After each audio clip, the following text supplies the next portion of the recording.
बाबा धीरेन्द्र शास्त्री से जुड़े लोगों ने परिवार पर हमला करके मारपीट लूटपाट। डर के साए में जी रहा नितिन उपाध्याय का परिवार। ओशिवरा पुलिस ने एफआईआर दर्ज तो की, लेकिन चोरी का नहीं। मुंबई पुलिस के उच्च अधिकारियों से लिखित शिकायत पर। मुंबई के जोगेश्वरी पश्चिम स्थित ओशिवरा पुलिस स्टेशन के क्षेत्र में एक परिवार पर बाबा धीरेन्द्र शास्त्री से जुड़े लोगों द्वारा हमला, महिला से दुर्व्यवहार और चोरी का मामला सामने आया है। ये घटना ओशिवरा की मिलेनियम पोर्ट सोसाइटी की है, जहां 9 मई 2024 की रात 10 बजे घटी, जब 11 लोगों ने नितिन उपाध्याय के फ्लैट में घुसकर उनके परिवार पर हमला व लूटपाट की। नितिन उपाध्याय अपने परिवार के साथ ओशिवरा की मिलेनियम कोर्ट सोसाइटी में B905 में रहते हैं।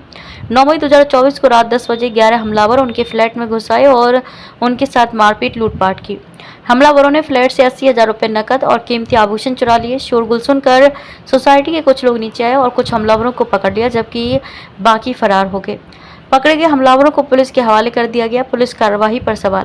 मामले धाराओं में एफआईआर दर्ज की गई, लेकिन पुलिस ने चोरी की धारा शामिल नहीं की। ओशिवरा पुलिस स्टेशन के एपीआई रमेश केंगार ने आरोपी अभिजीत गुलाबराव करंजुले, मयूरेश कुलकर्णी सहित 11 लोगों पर आईपीसी की धारा 143, 147, 149, 452, 323, 504 और 427 के तहत मामला दर्ज किया, जबकि चोरी लूटपाट की धारा नहीं लगाई गई, जिससे अपराधियों को बचाने का आरोप लगाया जा रहा है। नितिन उपाध्याय ने पुलिस उच्च अधिकारियों को पत्र लिखकर छेड़छाड़ व चोरी की धारा शामिल करने की मांग की, लेकिन अभी तक कोई कार्रवाई नहीं हुई। 1 से 8 मार्च 2024 में बाबा धीरेन्द्र शास्त्री ने 151 सामूहिक कन्या विवाह उत्सव का बागेश्वर धाम में आयोजित किया था, जिसके लिए धन एकत्रित किया जा रहा था। नितिन उपाध्याय और उनका परिवार बागेश्वर धाम से जुड़े हैं। अभिजीत गुलाबराव करंजुले ने नितिन से शादी समारोह के लिए 25 बाइक की व्यवस्था करने के लिए धन की मांग की।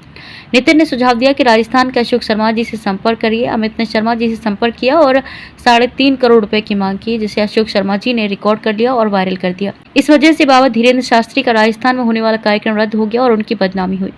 वहीं इस बारे में ओशिवरा पुलिस स्टेशन के वरिष्ठ पुलिस निरीक्षक मोहन पाटिल से जब संवाददाता ने बात की, तो उन्होंने कहा कि सहायक पुलिस निरीक्षक रमेश केंगार को कार्यवाही के लिए बोला है। नमस्कार, मैं एसके तिवारी, स्वर्णिम प्रदेश में आप सभी का स्वागत है। आज हमारे साथ में जोगेश्वरी, मुंबई के जोगेश्वरी पश्चिम में रहने वाले नितिन उपाध्याय जी हैं। और नितिन उपाध्याय जी आज हमारे साथ इसलिए जुड़ रहे हैं क्योंकि इनके साथ जो अन्याय हुआ है और ये न्याय के लिए यहाँ पे आए हुए हैं। और ये जो अन्याय है बाबा धीरेन्द्र शास्त्री के लोगों द्वारा किया गया है। इनके घर में घुसकर लोगों ने मारपीट की, इनके परिवार के साथ मारपीट की और पुलिस ने मारपीट के साथ लूटपाट भी की है। और पुलिस ने जो मामला दर्ज किया है उसमें लूटपाट और छेड़छाड़ की जो घटना है उसका जिक्र नहीं किया गया एफआईआर में। तो हम इनसे जानेंगे कि 9 मई को इनके घर पे क्या वारदात हुई और इन्होंने जो पत्र लिखा हुआ है उस पत्र पर अभी तक डिपार्टमेंट में पुलिस विभाग ने क्या कार्रवाई किया है। नमस्कार, जय श्री राम। 9 मई की रात को करीब 9:30 से 10 बजे जो बागेश्वर धाम सेवा समिति महाराष्ट्र के प्रदेश अध्यक्ष हैं अभिजीत करंजुले और महाराष्ट्र के द्वारा जो इस बार 151 कन्या विवाह कराए गए हैं उनके संयोजक मयूरेश कुलकर्णी, ये दोनों जन कम से कम 10 से 15 आदमी लेके मेरे घर पे आए। उसके पहले इन्होंने मुझको फ़ोन किया था करीब शाम को 5:30-6 बजे कि महाराज 9 मई को कि महाराज जी को आपसे बात करना है, तो आप कहाँ हो। तो मैंने कह दिया मैं घर पे हूँ। तो बोले गुरुजी को बात करना है, हम लोग आ सकते हैं क्या। तो अब चूंकि एक संत के शिष्य हैं, उनके प्रदेश अध्यक्ष हैं, तो मैंने सोचा कि चलो अच्छे व्यक्ति हैं, उनको बुला लिया घर पे। जब ये घर पे पहुंचे तो दरवाजा खोला, कम से कम 12 से 15 लोग, ये लोग गेट पे मेरे थे। तो मैंने पूछा कि इतने सारे लोग क्यों आए हो। तो इन्होंने बताया नहीं, हम चुनाव प्रचार में गए थे, इसके लिए आ गए, कोई बात नहीं, बाकी लोग बाहर खड़े रहेंगे और हम 5-6 लोग ही अंदर आएंगे। ये अंदर आए, मैंने इनको चाय नाश्ता का जो हमारा एक संस्कृति सभ्यता है, चाय नाश्ता कराया। चाय नाश्ता के बाद इन्होंने बोला कि अरे यार, वो जो हमने 3.5 करोड़ रुपया मांगे थे एक राजस्थान के अशोक शर्मा से और वो डिलीट नहीं कर रहा है। उसके पहले भी इन्होंने बोला था, तो एक रिकॉर्डिंग वायरल हुआ था मयूरेश कुलकर्णी का और एक अशोक शर्मा का। तो बोले डिलीट करवाओ, चैनल वाले से बात करो। मैंने अशोक शर्मा अशोक शर्मा से संबंध इनका कब हुआ? हाँ, ये 151 कन्या विवाह, ये घटना की शुरुआत कहाँ से हुई है? ये जो 151 कन्या विवाह हुआ है, तो इनके हिसाब से ये कन्या विवाह मुंबई वालों ने किया है इस बार जो बागेश्वर धाम में हुआ। तो उसी कन्या विवाह के सिलसिले में इन्होंने जनवरी फरवरी के दरमियान मुझको फोन किया था और बोले कि हमारा बाकी तो सब अरेंजमेंट हो गया, कुछ 20 से 25 बाइक घट रही हैं, तो अगर कोई डोनेट करे या कहीं से हो जाए तो अच्छा काम हो जाएगा हमारे लिए। और उस लिए ये मेरे को मिले भी थे। तो मिलने के बाद मैंने कहा मेरे पास तो नहीं है 25 लाख रुपए देने का, एक अशोक शर्मा जी हैं, मेरे मित्र हैं और मैं जानता हूँ, और इनको महाराज से मिलना भी है और कथा भी कराना है, तो आप इनसे बात कर लीजिए और इनसे ये आपको डोनेट भी कर देंगे। और अशोक शर्मा भी तैयार थे 11 बाइक देने के लिए, मिलने का, महाराज से मिलवा तो 11 बाइक बोले हम दे देंगे कन्याओं को। लेकिन जब इन्होंने बात किया तो उससे 11 बाइक की जगह 3.5 करोड़ रुपया मांगा। फिर 3.5 करोड़ से 2 करोड़ पे आए, 2 करोड़ से 1.5 करोड़ पे आए, 1.5 करोड़ से 1 करोड़ पे आए। नहीं, ये मामला कब गया? ये मामला ये फरवरी का मैटर है। तो 1 करोड़ से फिर ये 75 लाख पे आ गए। महाराज का पैकेट 75 लाख रुपया लगेगा। तो वो रिकॉर्डिंग क्या है, वो अशोक शर्मा ने करके रखी थी।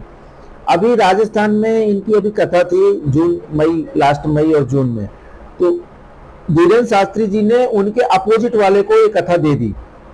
अशोक शर्मा को कथा ना देकर दूसरे को दे दी। तो दूसरे को दी तो इन लोगों ने वो रिकॉर्डिंग वायरल कर दी कि महाराज फ्री में नहीं, इनका कीमत 3.5 करोड़ रुपया है यहाँ पर कथा कराने का। तो वो रिकॉर्डिंग वायरल हुई। जब भी इन्होंने मेरे से संपर्क किया, मैंने अशोक शर्मा से भी बात की, चैनल वालों से भी इनकी बात कराई कि भैया डिलीट कर दो। ये लोग पैसे भी देने को तैयार थे, लेकिन ना तो अशोक मतलब आपका ये जो राजस्थान में जो घटनाक्रम हुआ, हाँ, जो कथा होनी थी, कथा वायरल होने के बाद ये ऑडियो वायरल हुआ और उसके बाद कथा कैंसिल हो गई। वो सब चीजों का गुस्सा जो था एक प्रकार से आपके ऊपर इनका, हाँ, वही इनका मेरे ऊपर ये था कि इन्होंने नंबर दिया, तो मैंने नंबर दिया था इनको कि महाराज से मिलना है। और ये चूंकि महाराष्ट्र में महाराज जिसके यहाँ जाते हैं, क्या लेते हैं क्या देते हैं, यही लोग देखते हैं। अभिजीत करंजुले और मयूरेश कुलकर्णी और अंबरनाथ रहते हैं, उनके पदाधिकारी हैं। और मंच से धीरेन्द्र शास्त्री जी ने अभिजीत करंजुले को प्रदेश अध्यक्ष घोषित किया है अंबरनाथ में कथा में। अच्छा, तो किस चीज का प्रदेश अध्यक्ष? ये कि उन्होंने समिति बनाई है, ऐसी हर जगह समिति बना के रखी है। एक्चुअली समिति बोले चाहे इसको एक सेल बोलो, कि जो भी महाराज के खिलाफ या महाराज के काम के खिलाफ बोलेगा तो ये एक स्लीपर सेल की तरह काम करते हैं। जैसे मेरे घर पे अटैक किया, देखिए, एक संत के साथ रहने वाले व्यक्ति या संत के साथ जुड़ा हुआ व्यक्ति कभी हत्यारा नहीं हो सकता। और ये जो इन्होंने समिति के माध्यम से एक स्लीपर सेल तैयार किया, जो दिल्ली मुंबई हर जगह आपको मिलेगी, कि अगर आपके घर पे जब ये आपको जब उन्होंने फोन किया कि हम लोग आ रहे हैं, तो ये आपको अंदाजा था कि ये 10, 15, 20, 15 लोग आएंगे? नहीं, मेरे को लगा कि 2-4 जन आएंगे, मेरे को अंदाजा नहीं था कि 15 जन आ जाएंगे। अच्छा, मैंने गेट पे ही पूछा कि इतने लोग क्यों आए, तो बोले चुनाव प्रचार के उसमें आ गए। तो मुझको भी लगा कि भाई चलो प्रचार का माहौल चल रहा है, शायद आ गए होंगे। अच्छा, ये अंदर आए, चाय वाय पीने के बाद सब बातचीत होती रही। उसके बाद बोले महाराज को बात करना है। तो ये 6 जन थे अंदर, तो बोले इनके सामने नहीं, अपन अकेले में चलें क्या? तो मैं भी बोला ठीक है चलो। तो मेरा जो दूसरा बेडरूम है, तो मैं मेरे बेडरूम में लेके गया और मेरी वाइफ बच्चों को मैंने दूसरे रूम में कर दिया। अच्छा, वहां जब पहुंचे अंदर, तो अभिजीत ने एक इनके साथ था, मैं नाम नहीं जानता उसका, हालांकि FIR में है, उसको बोला कि आप वीडियो शुरू करो। तो मैं उसको पूछा भाई वीडियो किस चीज का बना रहा है? तो महाराज को फोन लगा और मैं बात करता हूँ। तो बोले नहीं, आप एक वीडियो बना के दो कि जो 3.5 करोड़ रुपया हमने मांगे हैं, वो 3.5 करोड़ रुपया हमने नहीं, आपके कहने पर हमने मांगे हैं।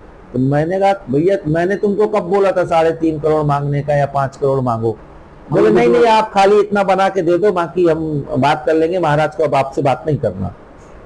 तो मैं बोला पहला मोबाइल बंद करो और महाराज को बात नहीं करना तो मेरे घर से निकलो। बस इतना बोला है और उन्होंने मेरे साथ मारपीट शुरू कर दी। उसका वीडियो भी उन लोगों ने बनाया और मुझको मारा। आवाज सुन के मेरी वाइफ बच्चे आ गए तो उनको मारपीट शुरू किया। मेरी वाइफ का बाल पकड़ के घसीटा, एक 4 साल का बच्चा उसको मारा। इसी बीच ना मैं छूट गया। अच्छा, सबसे बड़ी बात बताऊं कि ये जो 12-13 लोग आए थे उसमें 3 मुस्लिम ये लेके हायर करके लाए थे, और जिसने मेरा गला दबाया था उसका नाम था अरबाज खान। मैं नहीं जानता था, वो व्यक्ति को मैंने पहली बार देखा। मैं जब बाहर निकला, मैंने बाहर से विंडो लॉक किया, चिल्लाया, लोग आए। आने के बाद पुलिस ने इनको ऑन द स्पॉट अरेस्ट किया, पब्लिक आ गई, आजू बाजू की भीड़ सब इकट्ठी हो गई। आज घटना 9 मई की है, 9 मई को 11:30-12 बजे ये 12 के 12 लोग को लेके पुलिस थाने मैं भी गया, पुलिस भी गई, सब कुछ गए। और 9 तारीख की 12 बजे 11:30 बजे से 10 तारीख दूसरे दिन पूरी रात हम लोग पुलिस स्टेशन में बैठे रहे, हमारी FIR नहीं हुई। दूसरे दिन जाके 3-3:30 बजे FIR का कॉपी दिया, जिसमें मैंने स्टेटमेंट दिया कि मेरे घर में चोरी हुई, मेरा कपाट टूटा है, बच्चों को मारा। उन्होंने कोई सेक्शन नहीं लगाए, और पुलिस के ऊपर इतना प्रेशर था ऊपर से। अब चूंकि धीरेन्द्र शास्त्री जी का अध्यक्ष है और महाराज के चरणों में तो देश के बड़े बड़े नेता पड़े रहते हैं, तो इतना प्रेशर था कि पूरी रात और पूरा दिन FIR नहीं लिया। FIR भी लिया तो नॉर्मल सेक्शन लगाए। मेरे घर का पुलिस ने पंचनामा किया, मैं आपको फोटो दिखाता हूँ। उन्होंने देखा कि कपाट टूटा है, पंचनामा में भी लिखा। मेरे वाइफ की गले की चैन थी, वो नहीं मिली, वो भी उन्होंने मेंशन किया। लेकिन आज तक सेक्शन नहीं लगाया, और आज 8 मई है। 9 मई की घटना 8 जून है। जैसा जो मैं देख रहा हूँ, आपने भी लगातार हाँ, आपने शिकायतें की है, मैंने तत्काल आपने DCP को किया है, सीनियर को किया हुआ है। 13 मई को CP साहब, एडिशनल CP साहब, DCP साहब, इनको लेटर दिया। उसके बाद रिमाइंडर लेटर वापस उनको 15 दिन के बाद दिया। उनको मैंने मेल भी किया और उनसे अपॉइंटमेंट भी मांगा। आज तक कोई पुलिस ने कार्रवाई नहीं की, पूरा महीना खत्म। उपाध्याय जी, आप ये बताइए कि जैसे कि भी आप बोल रहे हैं कि ये तो मामला जो आप बता रहे हैं अभी तक, इस मामले में सीधा ये बागेश्वर धाम से जुड़ा हुआ समझो मामला है, क्योंकि आप भी बागेश्वर धाम से जुड़े हुए थे। लेकिन अब ये लोग जो हैं आपके साथ षड्यंत्र कर रहे हैं, तो आपके साथ हमला तो हो चुका है, लेकिन आपको डर भी है।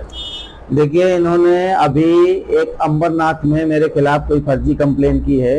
वहाँ के एक आयो का फोन भी आया था और उन्होंने मेरे से बात किया। मैंने उनको बताया कि साहब मैं कभी अंबरनाथ गया ही नहीं और ये फ्रॉड केस है। दूसरा, अभी लेटेस्ट में बागेश्वर धाम के भाई ने एक वहीं के निवासी को बहुत बुरी तरह मारा, पूरे घर में महिलाओं को और बच्चों को, और उसको लॉरेंस बिश्नोई की धमकी दी कि अगर तेरे पास 72 घंटे का टाइम है। ये न्यूज चैनल के माध्यम से पता चला, हर न्यूज नेशनल मीडिया में चला है खबर। मैंने ABP में देखा था, ABP में रात को सनसनी में। तो आप बताइए कि जब इन लोगों के संबंध लॉरेंस बिश्नोई जैसी गैंग से हैं, तो मैं तो बहुत छोटा आदमी हूँ। ये तो कभी भी मेरी हत्या करा सकते हैं, मर्डर करा सकते हैं, मेरे बच्चों को मार सकते हैं। एक बार मैं बच गया, ये भगवान की कृपा थी और मेरे मतलब बच्चों का वो था। अब ये दोबारा भी मेरे साथ करा सकते हैं, इसलिए मैंने शासन से मांग भी की है कि मुझको पुलिस प्रोटेक्शन दिया जाए। लेकिन अभी सरकार यहाँ की और पुलिस जब FIR की ABCD ही नहीं उन्होंने शुरू की, तो पता नहीं वो कब पुलिस प्रोटेक्शन देंगे, मेरा जिंदा जी देंगे या मरने के बाद देंगे। जैसे कुछ होते हैं ना सरकार के रत्न कि मरने के बाद मिलते हैं, तो भगवान जाने, पता नहीं है। लेकिन मैं तो सरकार से यही मांग करूंगा कि इस प्रकरण की उच्च स्तरीय जांच कराई जाए CBI से, और इसकी पूरी निष्पक्ष जांच हो और हमको न्याय मिले। और इस विषय में हमने वर्सोवा पुलिस स्टेशन के सीनियर PI से बात फिलहाल अभी 15-20 मिनट पहले हमने बात की थी। तो उन्होंने कहा कि जो आयो है, जो PI रमेश केंगारे साहब है, उनसे हमने कार्रवाई के लिए कहा है। और अब आगे देखिए क्या कार्रवाई होती है, ये तो वक्त ही बताएगा। लेकिन फिलहाल हर इंसान का जीवन कीमती है और शासन इसीलिए होता है कि लोगों को न्याय मिले, और शासन से उम्मीद है कि इन्हें कुछ न कुछ न्याय मिलेगा। जय हिंद, जय महाराष्ट्र।